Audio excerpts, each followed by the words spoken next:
Tied to the trunk of a huge tree was a girl. The upper half of her body was bound by vines, while the lower half of her body was buried in the ground.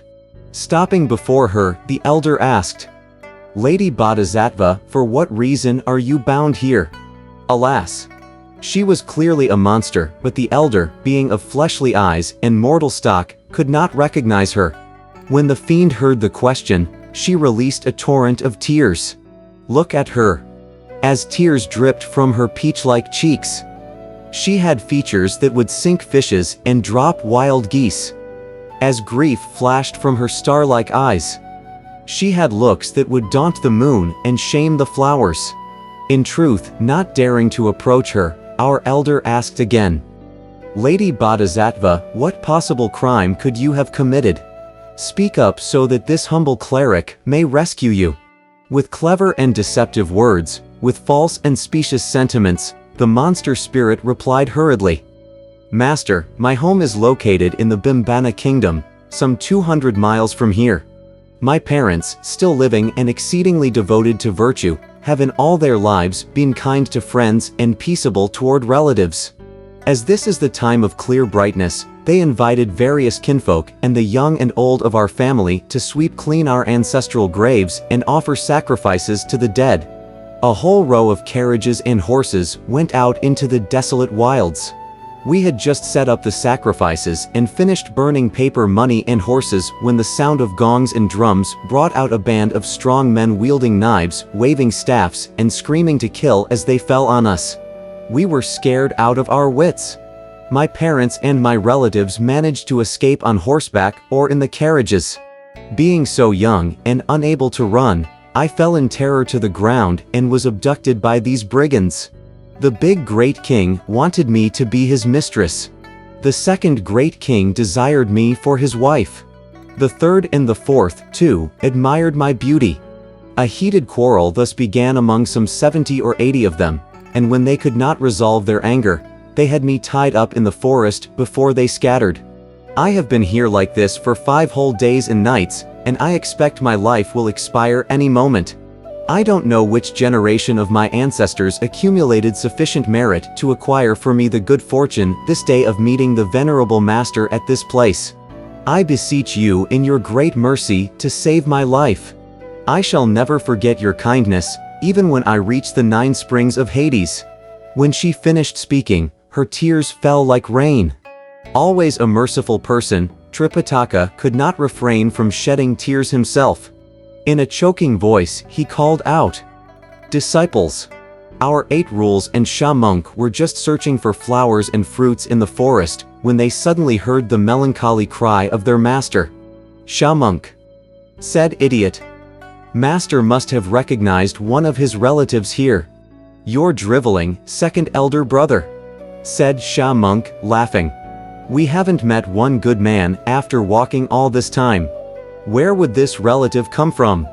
If it weren't a relative," replied 8 rules. "You think master would be weeping with someone else? Let's you and I go take a look." Sha monk agreed to go back to the original spot with him. As they drew near, leading the horse and toting the luggage, they said, "Master, what's up?" Pointing to the tree, the Tang monk said, 8 rules, untie that Lady Bodhisattva over there so that we may save her life." Without regard for good or ill, our idiot immediately proceeded to do so. We tell you now about the great sage in midair, who saw that the black fumes were growing thicker all the time until they had the auspicious luminosity completely covered. "That's bad. That's bad," he exclaimed. "When the black fumes have covered the auspicious luminosity, it may mean that some monstrous perversity has harmed master. Begging for vegetarian food is a small matter now. I'd better go see my master first." Reversing the direction of his cloud, he dropped down into the forest, where he found 8 rules busily trying to untie the ropes. Pilgrim went forward, grabbed one of his ears, and flung him with a thud to the ground. As he raised his head to look and scramble up, Idiot said, "Master told me to rescue this person. Why did you have to strongarm me and give me this tumble?" "Brother, don't untie her," said Pilgrim with a laugh. She is a monster spirit who's using some jugglery to deceive us. You brazen ape! Snapped Tripitaka. You're babbling again. How could you tell that this girl is a fiend? Master, you may have no idea about this, replied Pilgrim. But it's the kind of business Old Monkey has done before.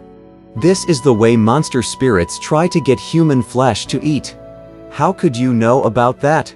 Pouting with his snout stuck out, 8 Rules said. Master, don't believe the lies of this Banhorse plague.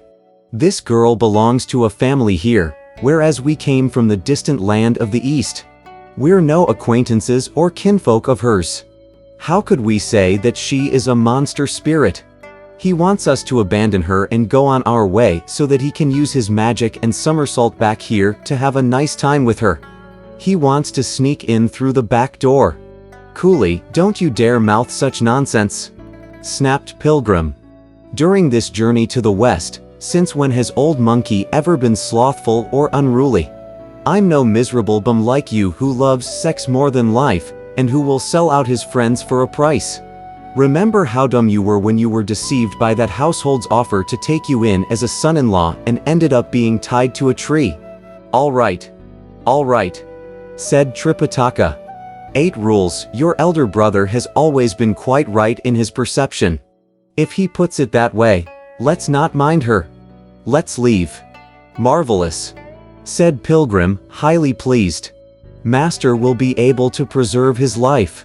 Please mount up. After we get out of the pine forest, I'll go to some household to beg you a vegetarian meal. The 4 of them indeed abandoned the fiend and proceeded. Still bound to the tree, the fiend said to herself through clenched teeth. I have heard people say for several years that Sun Wukong has vast magic powers. What I can see of him today certainly confirms the rumor. Since that Tang monk has begun practicing austerities in his youth, he has never allowed his original yang to leak out. I was hoping that I could seize him and mate with him, so that I might become a golden immortal of the Grand Monad. Hardly did I anticipate that this ape would see through my disguise and take him away instead. If he had untied me and let me down, the Tang monk would have fallen right into my hands. He would have indeed been mine, wouldn't he? If I let him get away now just because of a few casual remarks, it means I have planned and worked in vain. Let me call him a couple more times and see what happens. Still tied up in the ropes, the monster spirit instead employed a gentle breeze to waft some virtuous sentences faintly into the ears of the Tang monk. What did she say, you ask? This was how she called out to him. Oh master! If you a living human passed by and refused to free, what Buddha or scriptures could such blindness hope to see? Hearing a summons like that as he rode along, the Tang monk immediately reined in the horse and called out, Wukong, let's go and free the girl. Master, you're moving along just fine, said Pilgrim. What makes you think of her again? She's calling after me, replied the Tang monk. Did you hear anything, 8 Rules? Asked Pilgrim. 8 Rules said. My oversized ears must have blocked it. I didn't hear a thing. Sha monk, did you hear anything? Asked Pilgrim again. Sha monk said. I was walking ahead, toting the luggage, and I didn't pay any attention. I didn't hear anything either. Nor did Old Monkey, said Pilgrim. Master, what did she say? Why are you the only one who heard the call? The Tang monk replied. The way she called me makes a lot of sense. She said, if you a living human passed by and refused to free, what Buddha or scriptures could such blindness hope to see? As the proverb also puts the matter, saving one life is better than building a 7-tiered stupa.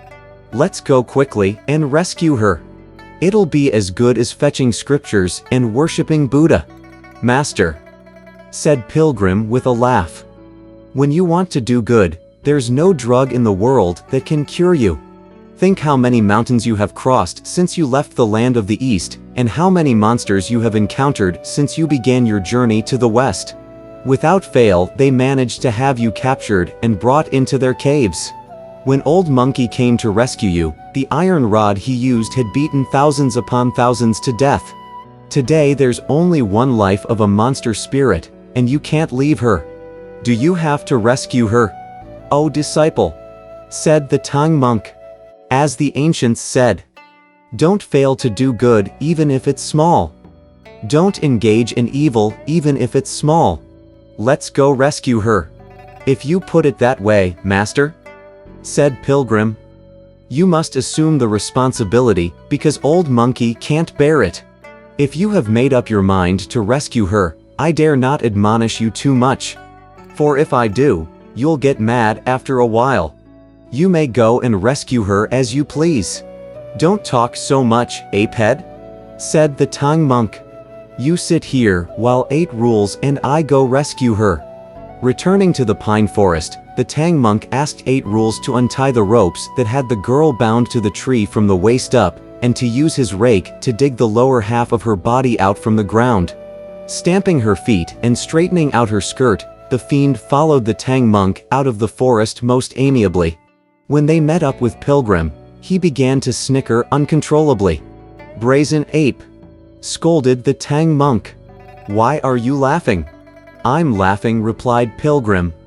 Because, when times are right, good friends you will hail. A fair lady will greet you should fortune fail. Wretched ape, scolded the Tang monk again. What rubbish!